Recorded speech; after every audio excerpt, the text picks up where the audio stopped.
Indian ഭരണഘടന. Indian ഭരണഘടന തയ്യാറാക്കിയത് ഭരണഘടനാ നിർമ്മാണ സഭ. ഇന്ത്യൻ ഭരണഘടന തയ്യാറാക്കിയത് ഭരണഘടനാ നിർമ്മാണ സഭ. ഇന്ത്യക്കാർക്ക് അവരുടെ സ്വന്തം ഭരണഘടന തയ്യാറാക്കാനുള്ള നിർദ്ദേശം കൊണ്ടുവന്ന പ്ലാൻ വേവൽ പ്ലാൻ 1945. ഇന്ത്യക്കാർക്ക് അവരുടെ സ്വന്തം ഭരണഘടന തയ്യാറാക്കുവാനുള്ള നിർദ്ദേശം കൊണ്ടുവന്ന പ്ലാൻ വേവൽ പ്ലാൻ 1945.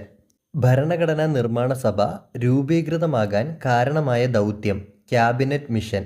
ഭരണഘടനാ നിർമ്മാണ സഭ രൂപീകൃതമാകാൻ കാരണമായ ദൗത്യം ക്യാബിനറ്റ് മിഷൻ. ക്യാബിനറ്റ് മിഷൻ കറാച്ചിയിലെത്തിയത് 1946 മാർച്ച് 23-നും ഡൽഹിയിലെത്തിയത് 1946 മാർച്ച് 24-നുമാണ്. ക്യാബിനറ്റ് മിഷൻ കറാച്ചിയിലെത്തിയത് 1946 മാർച്ച് 23-നും ഡൽഹിയിലെത്തിയത് 1946 മാർച്ച് 24-നുമാണ്. ഇന്ത്യക്ക് ഒരു ഭരണഘടന വേണമെന്ന ആശയം ആദ്യമായി മുന്നോട്ട് വെച്ച ഇന്ത്യക്കാരൻ എം.എൻ. റോയ്. ഇന്ത്യക്ക് ഒരു ഭരണഘടന വേണമെന്ന ആശയം ആദ്യമായി മുന്നോട്ട് വെച്ച ഇന്ത്യക്കാരൻ എം.എൻ. റോയ്.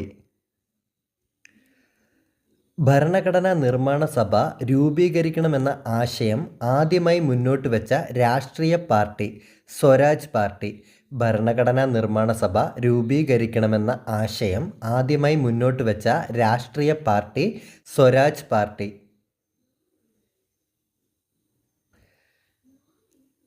ക്യാബിനറ്റ് മിഷനിൽ 3 അംഗങ്ങളാണ് ഉണ്ടായിരുന്നത്. ക്യാബിനറ്റ് മിഷനിൽ 3 അംഗങ്ങളാണ് ഉണ്ടായിരുന്നത്. Pethick Lawrence chairman. Pethick Lawrence chairman. മറ്റംഗങ്ങൾ Stafford Cripps, A V. Alexander. Cabinet മിഷനിൽ 3 അംഗങ്ങളാണ് ഉണ്ടായിരുന്നത്. Pethick Lawrence chairman, Stafford Cripps, A V. Alexander. മറ്റ് 2 അംഗങ്ങൾ. ക്യാബിനറ്റ് മിഷൻ പ്ലാൻ പ്രസിദ്ധപ്പെടുത്തിയത് 1946 മെയ് 16. ക്യാബിനറ്റ് മിഷൻ ഇന്ത്യയിലെത്തിയപ്പോൾ വൈസ്രോയി വേവൽ പ്രഭു. ക്യാബിനറ്റ് മിഷൻ ഇന്ത്യയിലെത്തിയപ്പോൾ വൈസ്രോയി വേവൽ പ്രഭു. ക്യാബിനറ്റ് മിഷനെ ഇന്ത്യയിലേക്ക് അയച്ച ബ്രിട്ടീഷ് പ്രധാനമന്ത്രി ക്ലെമന്റ് ആറ്റ്ലി. ക്യാബിനറ്റ് മിഷനെ ഇന്ത്യയിലേക്ക് അയച്ച ബ്രിട്ടീഷ് പ്രധാനമന്ത്രി ക്ലെമന്റ് ആറ്റ്ലി. ഇന്ത്യക്ക് സ്വാതന്ത്ര്യം കിട്ടിയ സമയത്ത് ബ്രിട്ടനിൽ അധികാരത്തിലിരുന്ന രാഷ്ട്രീയ പാർട്ടി ലേബർ പാർട്ടി. ഇന്ത്യക്ക് സ്വാതന്ത്ര്യം കിട്ടിയ സമയത്ത് ബ്രിട്ടനിൽ അധികാരത്തിലിരുന്ന രാഷ്ട്രീയ പാർട്ടി ലേബർ പാർട്ടി. ഭരണഘടനാ നിർമ്മാണ സഭ രൂപീകൃതമായത് 1946 നവംബറിൽ. ഭരണഘടനാ നിർമ്മാണ സഭയിലെ ഏറ്റവും പ്രധാനപ്പെട്ട കമ്മിറ്റിയായിരുന്നു ഡ്രാഫ്റ്റിംഗ് കമ്മിറ്റി. ഭരണഘടനാ നിർമ്മാണ സഭയിലെ ഏറ്റവും പ്രധാനപ്പെട്ട കമ്മിറ്റി ഡ്രാഫ്റ്റിംഗ് കമ്മിറ്റി. ഭരണഘടനയുടെ കരട് രൂപം സമർപ്പിക്കുന്നതിന് വേണ്ടിയാണ് ഡ്രാഫ്റ്റിംഗ് കമ്മിറ്റി രൂപീകരിച്ചത്. 1947 ഓഗസ്റ്റ് 29-നാണ് ഡ്രാഫ്റ്റിംഗ് കമ്മിറ്റിയെ നിയമിച്ചത്. 1947 ഓഗസ്റ്റ് 29-നാണ് ഡ്രാഫ്റ്റിംഗ് കമ്മിറ്റിയെ നിയമിച്ചത്. ഡ്രാഫ്റ്റിംഗ് കമ്മിറ്റിയിൽ 7 അംഗങ്ങളാണ് ഉണ്ടായിരുന്നത്. ബി.ആർ. അംബേദ്കർ ആയിരുന്നു ഡ്രാഫ്റ്റിംഗ് കമ്മിറ്റിയുടെ ചെയർമാൻ. ഡ്രാഫ്റ്റിംഗ് കമ്മിറ്റിയുടെ ചെയർമാൻ ബി.ആർ. അംബേദ്കർ. ഭരണഘടനാ നിർമ്മാണ സഭയുടെ പ്രഥമ സമ്മേളനം നടന്നത് ഡിസംബർ 9, 1946. ഭരണഘടനാ നിർമ്മാണ സഭയുടെ പ്രഥമ സമ്മേളനം നടന്നത് ഡിസംബർ 9, 1946. 11 മണിക്ക് 9 വനിതകൾ ഉൾപ്പെടെ 207 പ്രതിനിധികൾ പങ്കെടുത്തു. പാർലമെന്റ് സെൻട്രൽ ഹാളിലായിരുന്നു സമ്മേളനവേദി.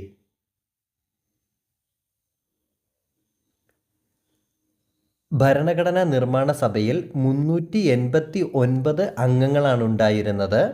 പാകിസ്ഥാൻ പ്രദേശത്ത് ഉൾപ്പെട്ട അംഗങ്ങൾ പിരിഞ്ഞു പോയതോടുകൂടി അംഗസംഖ്യ 299ആയി. ഭരണഘടനയിൽ ഒപ്പുവെച്ച അംഗങ്ങളുടെ എണ്ണം 284. ഭരണഘടനയിൽ ഒപ്പുവെച്ച അംഗങ്ങളുടെ എണ്ണം 284.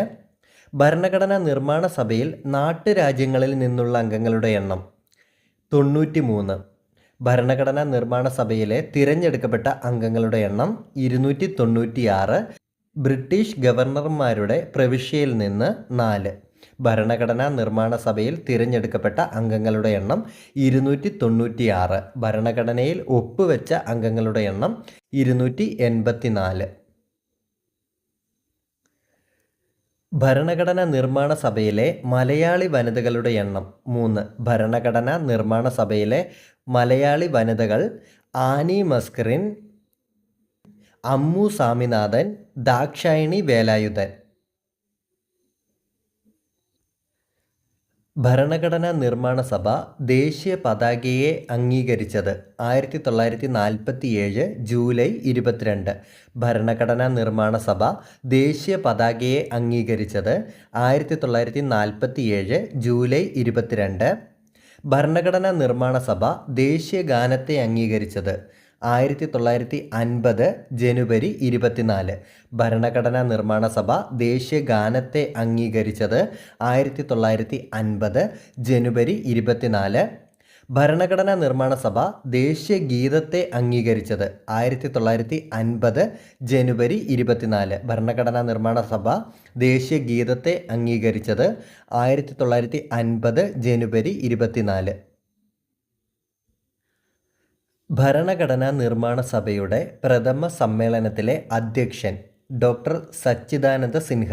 ഭരണഘടനാ നിർമ്മാണ സഭയുടെ പ്രഥമ സമ്മേളനത്തിലെ അധ്യക്ഷൻ ഡോക്ടർ സച്ചിദാനന്ദ സിൻഹ. ഭരണഘടനാ നിർമ്മാണ സഭയുടെ താൽക്കാലിക അധ്യക്ഷൻ ഡോക്ടർ സച്ചിദാനന്ദ സിൻഹ. ഡിസംബർ 9, 1948. ഭരണഘടനാ നിർമ്മാണ സഭയുടെ സ്ഥിര അധ്യക്ഷൻ ഡോക്ടർ രാജേന്ദ്ര പ്രസാദ്. 1946 ഡിസംബർ 11 തിരഞ്ഞെടുക്കപ്പെട്ടത്.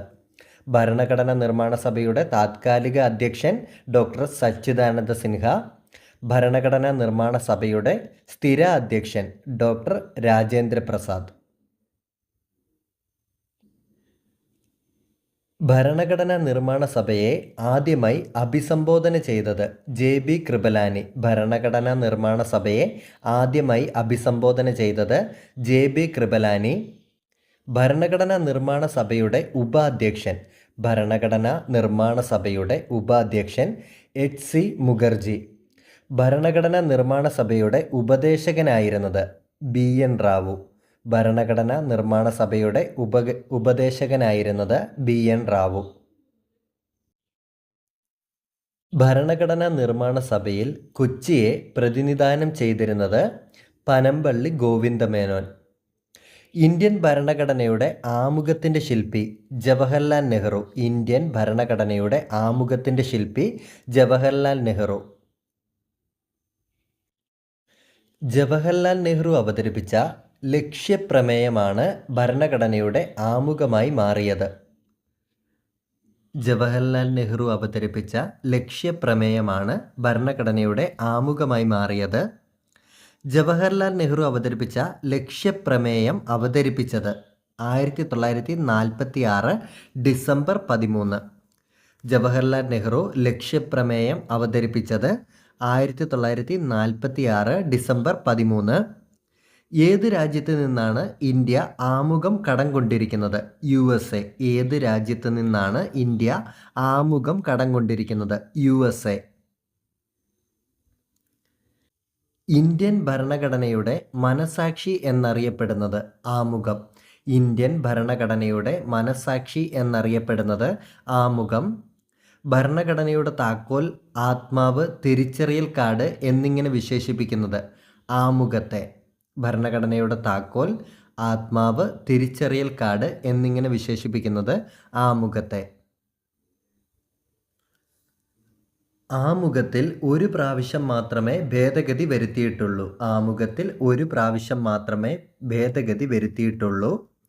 ആമുഖത്തിൽ ഭേദഗതി വരുത്തിയ വർഷം 1976 42ാം ഭേദഗതി. ആമുഖത്തിൽ ഭേദഗതി വരുത്തിയ വർഷം 1976 42ാം ഭേദഗതി. ചെറുഭരണഘടന അഥവാ മിനി കോൺസ്റ്റിറ്റ്യൂഷൻ എന്നറിയപ്പെടുന്നത് 42ാം ഭേദഗതി. ചെറുഭരണഘടന അഥവാ മിനി കോൺസ്റ്റിറ്റ്യൂഷൻ എന്നറിയപ്പെടുന്നത് 42ാം ഭേദഗതി 1976.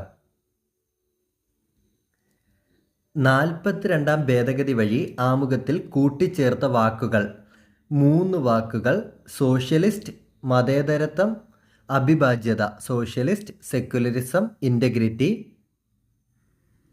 ആമുഖം ഭരണഘടനയുടെ അവിഭാജ്യ ഘടകമല്ല എന്ന് സുപ്രീം കോടതി പ്രസ്താവിച്ചത് ഏത് കേസിലാണ്? ബേരുബാരി കേസ് 1960. ആമുഖം ഭരണഘടനയുടെ അവിഭാജ്യ ഘടകമല്ല എന്ന് സുപ്രീം കോടതി പ്രസ്താവിച്ചത് ഏത് കേസിലാണ്? ബേരുബാരി കേസ് 1960. ആമുഖം ഇന്ത്യൻ ഭരണഘടനയുടെ ഭാഗമാണെന്നും അടിസ്ഥാന ഘടന നിലനിർത്തിക്കൊണ്ട് അനുച്ഛേദം 368 ഉപയോഗിച്ച് അതിൽ ഭേദഗതി വരുത്താമെന്നും സുപ്രീം കോടതി പ്രഖ്യാപിച്ചത് ഏത് കേസിലാണ്? കേശവാനന്ദ ഭാരതി. ഇന്ത്യയുടെ രാഷ്ട്രീയ ജാതകം എന്ന് ആമുഖത്തെ വിശേഷിപ്പിച്ചത് KM മുൻഷി. ഇന്ത്യയുടെ രാഷ്ട്രീയ ജാതകമെന്ന് ആമുഖത്തെ വിശേഷിപ്പിച്ചത് KM മുൻഷി.